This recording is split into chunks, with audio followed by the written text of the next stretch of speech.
Diogenes, you've never heard of him? Well, let me introduce you.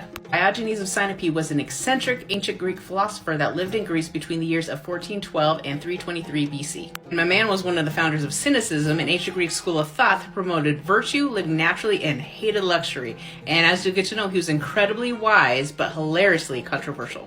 This guy, 1, he urinated on guests at a banquet. 2, he defecated in public. 3, he ate a diet of onions. 4, he openly mocked Alexander the Great, and he lived to tell about it, and he did all of this in public. This guy literally lived out of a large wine cask outside the Temple of Cybele. He owned nothing, and he lived off the charity of others. Diogenes, he once owned a cup, and he used this cup as a bowl to serve his food and all of that. But he once saw a boy drinking water with his hands, and then he realized he did not need that cup to sustain himself, so he threw it away.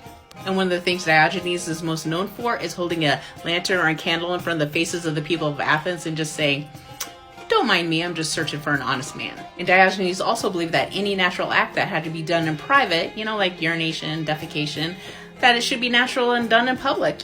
Let's poop over here, let's poop over here.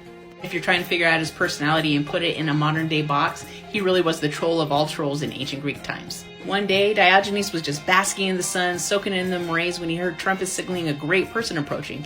He looked up, he saw Alexander the Great and a whole bunch of his guards. Alexander greeted him, praised his wisdom, and said, "Diogenes, is there anything I can do for you?" Diogenes looked him in the eye and said, "Yes, stand a little bit out of my sun." Diogenes ended up living the rest of his life in Corinth after being kidnapped by pirates and sold to a wealthy Corinthian man. His death, just like his life, is riddled with mystery. It said he may have died from getting ill from eating raw octopus, or from an infected dog bite, or just holding his breath until he died. But most likely, he died from old age. The people of Corinth greatly admired the philosopher, and when he died, they buried him with honors near the city gate. They even erected a monument over his grave just to show him how much that he meant to them, even though he asked for his body to be thrown to wild dogs after he died. Oh, Diogenes.